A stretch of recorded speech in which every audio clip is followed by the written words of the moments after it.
My ex-wife sent me an anonymous gift. What it revealed was worse than our divorce. The package arrived on an ordinary evening. Small, wrapped in brown paper, taped carefully at the corners. No return address, but the handwriting was unmistakable. Christine's. I'd stood in the doorway holding it, keys still in my hand, briefcase at my feet. The streetlight outside cast long shadows across my kitchen floor. For a moment, I'd considered throwing it away unopened. Whatever was inside couldn't be urgent, she would have called. And anything she sent after 3 years of silence couldn't be good. But I'd carried it to the kitchen table anyway. Set it down next to my dinner plate. Stared at it while I ate reheated pasta that tasted like nothing. The package sat there, patient and ominous, while I chewed and swallowed and pretended my hands weren't shaking. Christine had been careful with the tape. Precise. The way she did everything. I'd finished eating, washed my plate, put it in the drying rack. The package remained, waiting for me to decide whether I was strong enough to open it. I'd poured a glass of water, sat back down, looked at the package from different angles, as if perspective would reveal its contents without me having to touch it. The handwriting brought back too much. The slant of her letters, the way she crossed her T's. Small details I'd forgotten until seeing them again made my chest tight. We'd been divorced for 3 years. Clean separation. No drama. We divided everything fairly, or as fairly as you can divide a life that had included a child neither of us ended up raising. I'd thought we were past the hard parts, past the moments when one person could reach across the distance and unsettle the other's carefully rebuilt peace. But here was this package, deliberate, intended. I'd picked it up finally, felt its weight. Not heavy, but substantial. Something solid inside, wrapped in layers. Whatever Christine wanted me to see, she'd taken care to protect it during transit. That care felt worse than carelessness. It meant she'd thought about this, planned it, decided I needed to know something she couldn't say directly. I'd set it back down. Not yet ready. The tape came off easily. Too easily, like she'd wanted to make the opening simple, knowing the contents would be hard enough. Inside was tissue paper. Blue, the same color we'd used for the nursery years ago. My hands had hesitated before pulling it back. Underneath was a small wooden box I hadn't seen in years. Hand-carved with a simple latch. I'd bought it at a craft fair when the baby was 2 months old. Used it to store keepsakes. Hospital bracelet, first photos, a lock of impossibly soft hair. Christine had taken it when she'd left. I'd assumed it went with her to wherever she'd moved, part of the life she was building that didn't include me. Now it was here. Returned. Like evidence from a closed case. I'd opened the latch carefully. Inside were the same items I remembered, the bracelet, the photos, everything preserved exactly as I'd left it, except there was something new. At the bottom, beneath everything else, was a sealed envelope. Official looking. The kind that contains documents rather than letters. Addressed to me. Dated 4 years ago. 2 years before the divorce. The envelope was heavier than paper should feel. Not thick, just dense. The weight of words that carry consequences. I'd held it for a long time without opening it, running my thumb over the seal. Christine's handwriting again, my name in her careful script. The date made no sense. 4 years ago, we'd still been married. Still living in the house on Maple Street. Still pretending everything was salvageable. Why would she seal a letter to me back then? Unless it wasn't a letter. Unless it was something she'd meant to give me but hadn't. Something she'd chosen to withhold. The room had grown darker. I hadn't turned on any lights beyond the kitchen fixture. The rest of the house sat in shadow. I'd set the envelope on the table next to the wooden box, stared at both. Evidence of 2 different timelines, the life I'd lived and the truth I apparently hadn't been given access to. My phone had buzzed, a text from Paul asking about weekend plans. I'd ignored it. Whatever was in this envelope, I needed to face it alone. Before witnesses, before explanations. Just me and the truth Christine had finally decided to share. I'd picked up one of the photos from the wooden box, a hospital photo, the baby, our baby I'd thought, sleeping in my arms. My face exhausted but happy. The date on the envelope predated this photo by 2 years, which meant I'd stopped that line of thinking, forced myself to set the photo down, to breathe, to not jump to conclusions before I had facts. But the timeline was already forming, already making terrible sense. The divorce had felt sudden at the time. Christine announcing one evening that she couldn't do this anymore, that she needed to leave, that staying would destroy both of us. I'd been devastated but ultimately understanding. Marriage is hard. Parenthood is harder. Sometimes people reach their limit. But what if it hadn't been sudden? What if the envelope contained proof that she'd been planning her exit long before announcing it? What if the divorce wasn't about reaching a limit, but about executing a strategy? I'd looked at the envelope again, at the date, at my name in her handwriting. Whatever was inside, it would recontextualize everything I thought I knew, and I wasn't sure I was ready for that. The keepsake box pulled me backward into memory without warning. Bedtime stories, quiet laughter, the weight of a sleeping child against my chest. I'd been a good father, devoted, present. I'd changed diapers and walked the floor at 3 a.m. and learned to make formula with one hand while holding a bottle with the other. Christine had been there too, but differently. More distant, more careful, like she was watching me parent rather than parenting alongside me. I'd thought it was postpartum depression, or exhaustion, or just her personality. She'd always been more reserved, more controlled. But now, holding this photo, I remembered how she'd stand in doorways, watching, not smiling exactly, just observing, like she was witnessing something she'd created but couldn't fully participate in. I'd thought it was love, her way of appreciating our family from a quiet distance. What if it had been something else? What if she'd been watching me bond with a child while knowing something I didn't?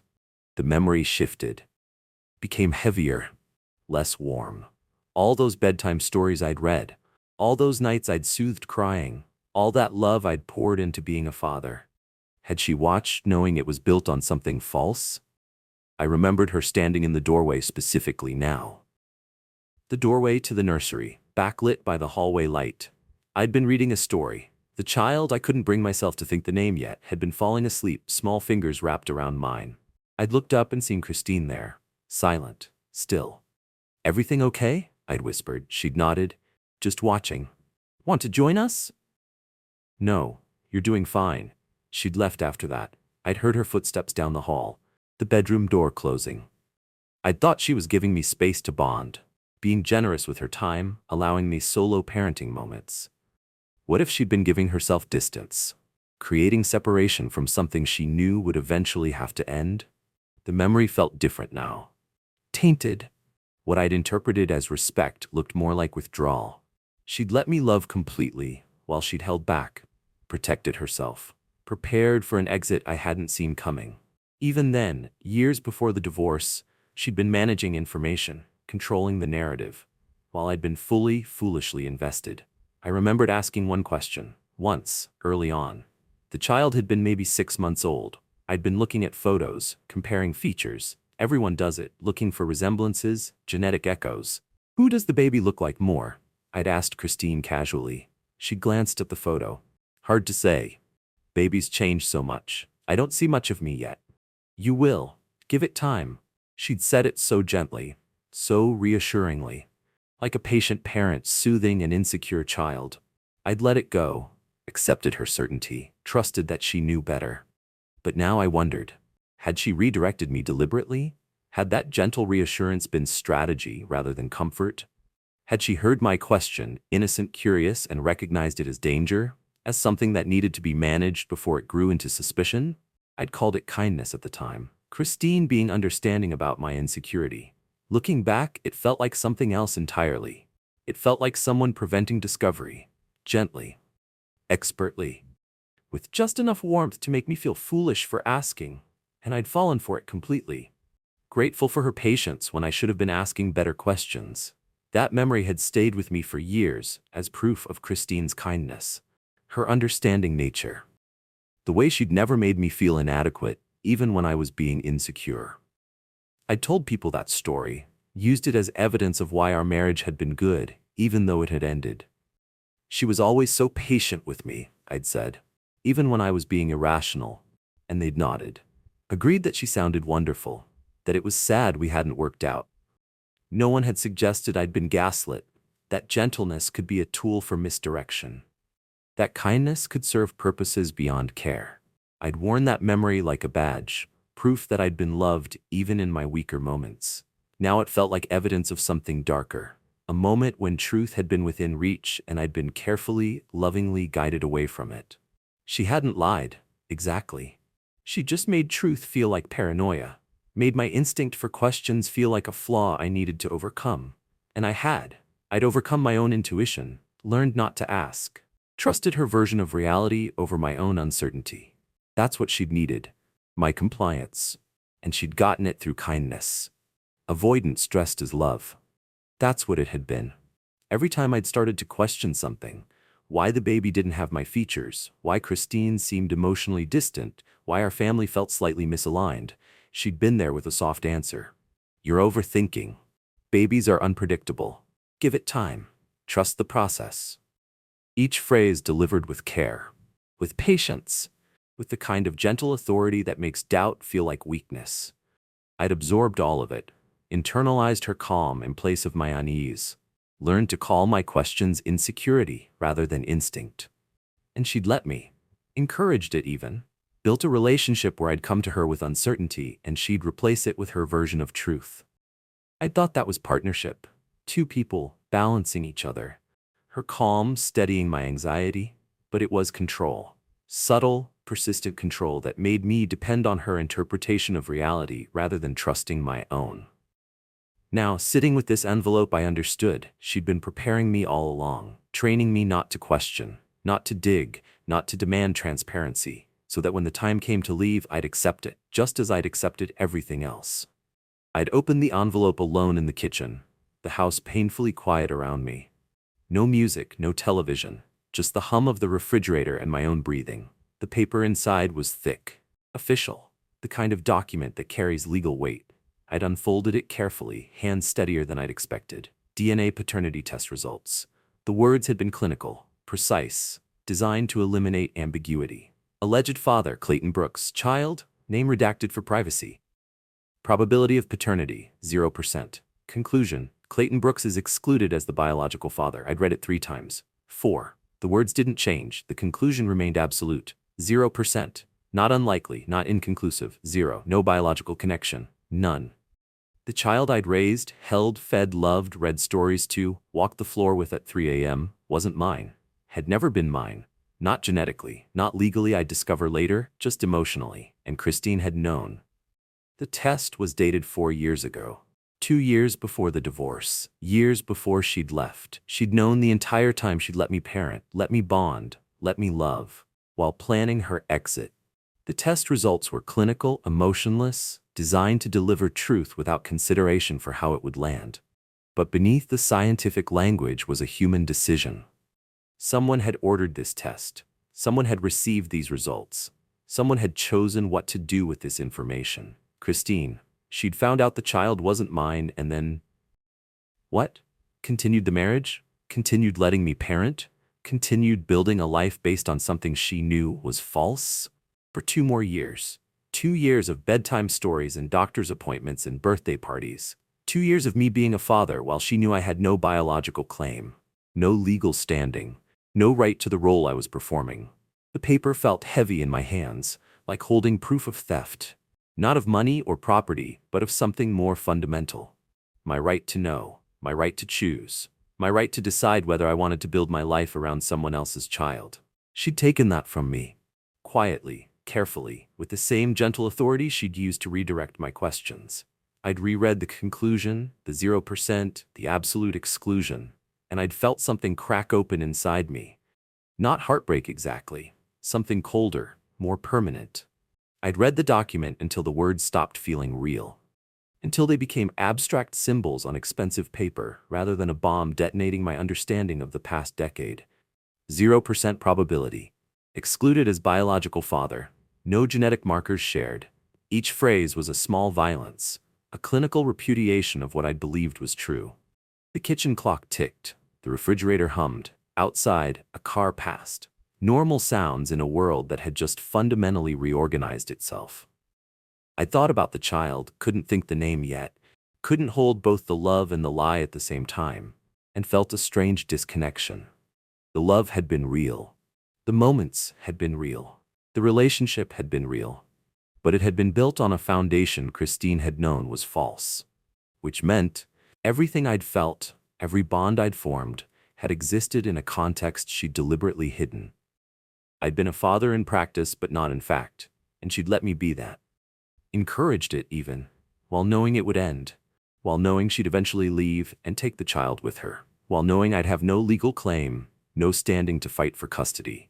She'd planned all of it, and I'd loved them both completely, ignorantly, while she'd managed the timeline. A handwritten note had fallen out when I'd unfolded the test results. Small, written on Christine's personal stationery, her handwriting was steady, controlled. The same careful script I'd seen on grocery lists and birthday cards. The note was brief. Clayton, I thought it was kinder not to tell you. I thought giving you the experience of fatherhood was a gift, even if it couldn't last. I thought letting you love without knowing the full truth was more generous than taking that away. I know now I was wrong. Not about the truth, but about your right to it. I'm sorry for the timing. I'm sorry it took this long. I'm sorry the truth feels like punishment when it was only ever supposed to be protection, Christine. I'd read it twice, then a third time, waiting for anger to arrive. It didn't. Just a cold, settling clarity. She thought it was kinder. She thought she was protecting me, giving me a gift, by lying, by letting me bond with a child that wasn't mine, by building a life she knew would end, and letting me invest everything into it anyway. She'd called it protection when it was really control, and she'd called it kindness when it was really cowardice. The phrase "I thought it was kinder" echoed in my head. Kinder to whom? To me, who'd been living a fiction? To the child, who'd had a father who wasn't informed he had no biological or legal connection? To herself, who'd avoided a difficult conversation by simply not having it? Christine had decided unilaterally what I could handle, what I deserved to know, what truth I had access to. She decided that experiencing fatherhood under false pretenses was better than having accurate information to make informed choices. She decided that her comfort in avoiding confrontation outweighed my right to reality, and she'd framed it as kindness, as generosity, as if lying by omission for years was a gift rather than a theft. I'd set the note down carefully, resisting the urge to crumple it. She was sorry for the timing, sorry it took so long, sorry the truth felt like punishment, but not sorry for the decision itself. Not sorry for the years of calculated deception. Not sorry for choosing her version of kindness over my right to truth. Just sorry I felt bad about it. That's what the apology really said. I'm sorry you're hurt, not I'm sorry I hurt you. The distinction mattered. I'd called the number listed on the test documentation the next morning. A medical records office. Administrative. Clinical. Records department? This is Martha Keel. The name on the document. The administrator who'd processed the test. Hi, my name is Clayton Brooks. I'm calling about a paternity test from 4 years ago. There'd been typing sounds. A pause. Oh. Mr. Brooks, yes, I have the file here. What can I help you with? Her voice had changed, become careful. I'm trying to understand the timeline. When was this test ordered? More typing. It shows here that the test was requested by Christine Brooks in March of that year. Results were delivered April 15th. Delivered to whom? To Mrs. Brooks. She was listed as the primary contact. I'd gripped the phone tighter. Was I copied on the results? Silence. Then quietly, no sir, just Mrs. Brooks. Did she indicate I'd be informed? I'm sorry, Mr. Brooks. I assumed you already knew. She said she'd discuss it with you after receiving confirmation. Martha's voice had dropped, apologetic, uncomfortable. She never did, I'd said. I'm very sorry. It's not your fault. But it was someone's fault, and we both knew whose. Martha Keel had assumed I already knew. Her voice had carried that assumption, that surely, after 4 years, a man would know whether he was the biological father of a child he'd raised. But when she'd heard my voice, uncertain, asking basic timeline questions, she'd stopped mid-sentence. Realized she was the one delivering news that should have been delivered years ago.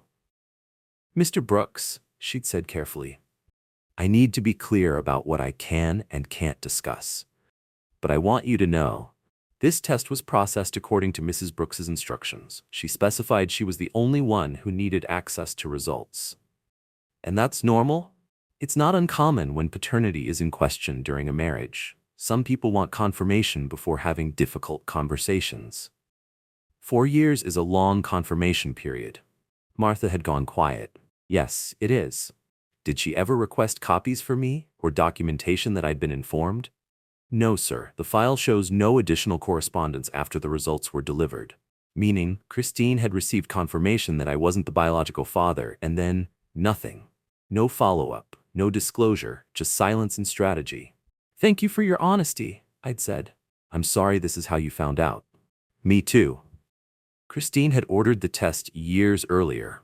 While we were still married, while I was still actively parenting, she'd had suspicions, or maybe certainty, and had needed confirmation. Fair enough, people deserve to know truth. But she'd received those results and kept them, locked them away while we continued living together. While I continued being a father, while she planned her exit strategy. The timeline was becoming clear. Devastatingly clear. She'd discovered the truth in April. We'd divorced 2 years later, which meant she'd had 2 full years of knowing I wasn't the biological father while letting me remain fully invested. 2 years of bedtime routines and parent-teacher conferences and family photos. 2 years of me building a bond she knew I'd have no legal right to maintain. 2 years of her preparing, financially, emotionally, legally, while I'd remained ignorant. The divorce hadn't been about reaching a breaking point. It hadn't been about irreconcilable differences or growing apart.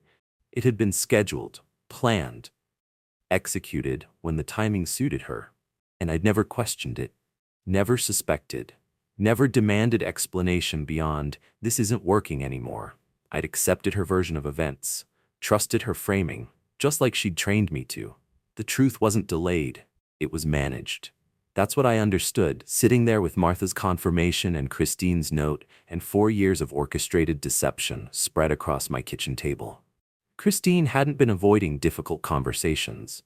She'd been controlling information, deciding when and how and whether truth would be revealed. She'd managed my reality like a project, identified risks, my questions, my doubts, my potential discovery, and mitigated them with gentle reassurance and strategic silence. She'd managed the timeline, stayed until it was financially advantageous to leave, until the child was old enough that my bond was irreversible, but my legal claim was non-existent. She'd managed my emotions, let me love fully while she held back, let me grieve the divorce as relationship failure rather than calculated exit. She'd managed everything except my right to know, my right to choose, my right to informed consent about the life I was building. Those she'd simply taken, not violently, not dramatically, just quietly, consistently, with the same careful control she'd applied to every other aspect of our life together. And the worst part? She'd done it, believing she was being kind, that her management was protection, that her control was love. I'd sat with that knowledge for days, turned it over, examined it from every angle. The divorce I'd thought was sudden had been planned for at least 2 years, possibly longer. Maybe from the moment she'd confirmed the child wasn't mine. She'd stayed because leaving immediately would have raised questions, would have required explanations she wasn't ready to give. Better to wait, let me bond, let time pass, let the relationship deteriorate naturally, or let it seem natural, before executing the exit. By the time she'd filed for divorce, I'd been so exhausted from trying to hold together a marriage that felt increasingly hollow that I'd barely questioned the timing. I'd thought we were both suffering, both reaching our limit simultaneously. But she hadn't been suffering, she'd been waiting. Waiting for the right moment. The right financial position, the right custody arrangement, the right story to tell friends and family. And when everything aligned, she'd left. Calmly, reasonably, with expressions of mutual respect and hopes that we'd remain friendly. I'd accepted all of it, grateful even that she was being so mature, so measured, never suspecting that maturity was just another word for calculation, that measured was just another word for planned. I'd called Paul Henson because I needed to tell someone, needed to say the words out loud before they consumed me from the inside. We'd met at a diner, neutral territory, somewhere I could fall apart without damaging anything that mattered. Paul had listened without interrupting. Let me explain the package, the test results, the timeline, Christine's note. When I'd finished, he just sat there. Processing. Jesus, Clayton. Yeah. What are you gonna do? I don't know, that's why I called you. Paul had pushed his coffee aside, leaned forward. What do you want to do? I want the last 10 years back. I want the truth I should have had from the beginning. I want the choice she took from me. You can't have any of that. I know. So what can you have? I'd thought about it, really thought. Distance, clarity, the end of her access to my life. Paul had nodded. Those you can have. And in saying it, he'd given me permission. Permission to protect what remained. Permission to prioritize myself over her comfort. Permission to finally, belatedly choose truth over her version of kindness. I understood now, sitting across from Paul in that diner booth, what had been taken from me. Not the relationship with the child, that had been real, even if built on fiction. Not the marriage, that had ended on its own merits, or lack thereof. What Christine had stolen was my right to informed participation in my own life. She'd had information that fundamentally affected my choices, about family, about future, about how I spent my time and emotional resources, and she'd withheld it. She'd let me parent under false pretenses. Let me build a bond she knew couldn't last. Let me make decisions based on reality she knew was incorrect. Fatherhood had been real. The love had been real. The exhaustion and joy and small moments of connection, all real. But the context had been false. And context matters. I'd been a father, but I'd never had the chance to decide if I wanted to be a father to someone else's child. Never had the opportunity to choose that role with full awareness of what it meant.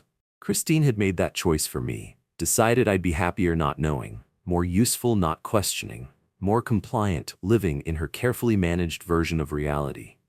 And that theft of agency, of truth, of the right to make informed decisions about my own life, that was unforgivable. Christine's message had come 2 days after I'd received the package. A text. Simple, direct.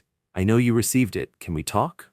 I'd read it, set the phone face down on the table, stared at the blank surface. No anger, no immediate response. Just the quiet recognition that I had a choice now. I could engage. Let her explain. Listen to justifications about timing and kindness and protection. Or I could simply not. I could choose silence the way she'd chosen deception. Choose absence the way she'd chosen control. The house stayed quiet around me. No pressure to respond. No obligation to perform understanding or forgiveness or even anger. Just space. Empty, clean space that was entirely mine. I didn't block her number. Didn't send a final message. Didn't close the door with drama. I just didn't respond. Let the silence speak. Let the absence mean what it meant. She'd managed me for years with carefully chosen words and gentle redirections. Now I'd manage myself with none. And that felt like the truest response I could give. I'd met with a family attorney 3 weeks later, not to demand anything, not to fight for custody I had no legal right to, just to formalize distance. I need to remove myself from any records where I'm listed as father, I'd told her. The attorney, Miss Reyes, efficient and kind, had nodded. Birth certificate? I checked. I'm not listed. Christine must have anticipated that.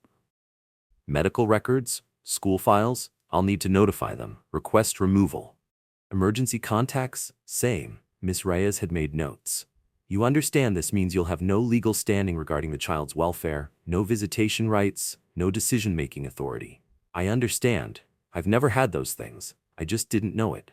She'd looked up at that, understanding settling across her face. I'm sorry, Mr. Brooks. Thank you.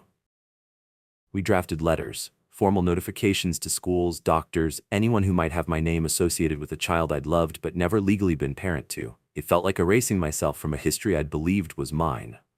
But it was necessary. Clean. A boundary Christine couldn't cross or manage or gently redirect. I was choosing myself. Finally. Completely. And it felt like the first honest thing I'd done in years. Months later, I'd learned through mutual friends that Christine had been telling people I couldn't handle the truth.